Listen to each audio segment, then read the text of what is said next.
Imagine having the power to safeguard the largest democracy in the world, to protect the rights of over a billion people, ensure justice, and maintain the delicate balance of power. That is the role of the President of India. But what exactly does that mean? What are the responsibilities and hidden powers that come with this role? In this video, we are going to unravel the mystery behind the office of India's highest constitutional authority. By the end, you will understand the incredible influence of this position and how it shapes the future of the nation. The President of India, often regarded as the ceremonial head of the country, occupies a unique and crucial position in the democratic framework. While the Prime Minister and the Council of Ministers are responsible for the day-to-day governance, the President holds a powerful position wielding a wide range of powers that significantly impact the functioning of the country. At first glance, the role of the President may seem largely ceremonial, limited to greeting foreign dignitaries and attending state functions. However, behind this ceremonial veil lies a profound constitutional authority. From being the custodian of the Constitution to possessing the ability to shape the trajectory of governance during critical moments, the President plays an active, albeit often understated role in the machinery of Indian democracy. The President of India is not merely a symbolic figure. The office is enshrined in the Constitution with clearly defined powers and responsibilities. Under Article 52 of the Indian Constitution, the President is the executive head of the Union. While this power is exercised primarily through the Council of Ministers led by the Prime Minister, the President's influence is far from superficial. In a constitutional democracy like India, the President acts as the guardian of the Constitution, ensuring that all laws and decisions made by the government adhere to the nation's guiding principles. The President of India is not elected directly by the people. Instead, the election is conducted by an electoral college comprising members of Parliament and members of legislative assemblies from all states and union territories.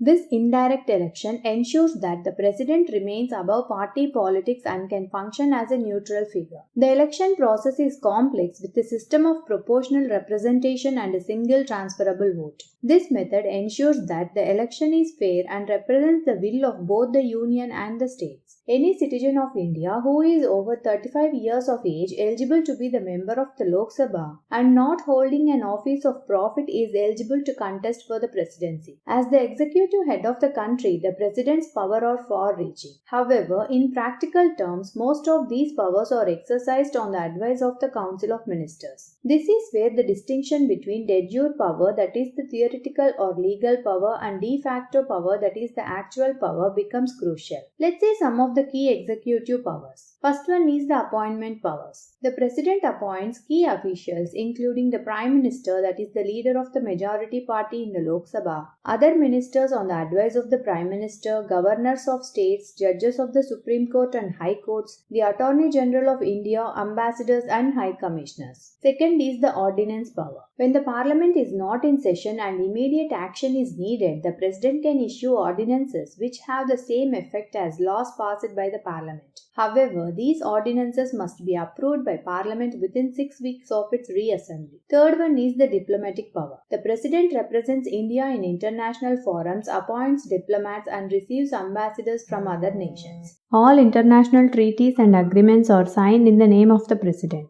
Military power. The President is the supreme commander of the Indian Armed Forces, though operational control lies with the government. The President also declares wars and concludes peace based on the advice of the Council of Ministers. The President also plays an essential role in the legislative process. Though the primary responsibility for lawmaking rests with the Parliament, the President's role is indispensable at various stages of the legislative process. First one is summoning and proroguing Parliament. The President summons sessions of the Parliament and can prorogue, that is, discontinue them. The President also has the power to dissolve the Lok Sabha, the lower house of the Parliament. Second one is assent to bills. Every bill passed by the Parliament must be presented to the President for assent before it becomes law. The President can give assent, make the bill a law, withhold assent, that is the veto power, return the bill for reconsideration except in the case of a money bill. If the Parliament passes the bill again, the President must give assent.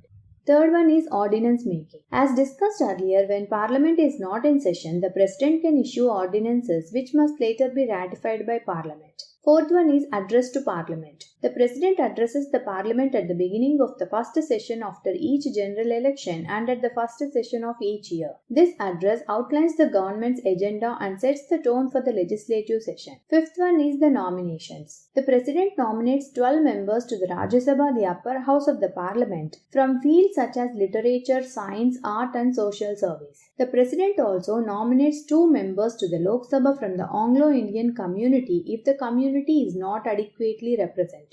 Judicial powers and pardoning authority. The President also holds significant judicial powers. First one is the appointment of judges. The President appoints judges to the Supreme Court and High Courts based on the advice of the Prime Minister and the Chief Justice of India. Second is the granting powers. One of the most important judicial powers of the President is the authority to grant pardons, reprieves, respites or remissions of punishment. This is particularly relevant in cases involving the death penalty where the President can intervene to commute or reduce sentences. This power reflects the humanitarian aspect of the office and ensures justice can prevail in extraordinary cases. Emergency powers of the President. Perhaps the most dramatic and far-reaching powers of the President are those exercised during a national emergency. The Constitution provides for 3 kinds of emergencies during which the President's role becomes pivotal. First one is the national emergency under Article 352 of the Constitution. The President can declare a national emergency if the security of India or any part of it is threatened by war, external aggression or armed rebellion. Once declared, the fundamental rights of citizens can be suspended and the Union government gains sweeping powers. Second is the state emergency or President's rule under Article 356 of the Constitution. If a state government is unable to function according to the constitutional provisions, the President can dismiss the state government and impose President's rule. During such periods, the state comes under the direct control of the central government. Third one is the financial emergency under Article 360 of the Constitution. If the President believes that India's financial stability is at risk, they can declare a financial emergency. During this time, salaries of government officials can be reduced and all financial decisions require the President's approval. Despite wielding such vast powers, the President of India is often described as a rubber stamp or a ceremonial head, primarily due to the restrictions imposed by the Constitution. The President must act on the advice of the Prime Minister and the Council of Ministers. However, the President's role becomes critical in situations of political instability or constitutional crisis. One such example is the President's discretion in appointing the Prime Minister. When no single party has a clear majority in the Lok Sabha, the President must exercise judgment in inviting the leader most likely to form a stable government. Similarly, during times when ordinances need to be issued or when the Parliament is hung in a delicate balance, the President's role shifts from ceremonial to pivotal, potentially influencing the course of governance. The President of India, often operating in the background of the nation's vibrant political theatre, holds immense authority, balanced by prudence and constitutional duty. While most powers are exercised on the advice of the government, the President has moments of considerable influence, especially during emergencies, political uncertainty, and legislative processes. The office of the President is thus more than a figurehead role. It is an essential part of the checks and balances that ensures Indian democracy remains vibrant, fair, and stable. As you think about the powers and responsibilities of the President of India, here is a question for you. Should the President of India have more discretionary powers, or does the current system of acting on the advice of the Prime Minister and Council of Ministers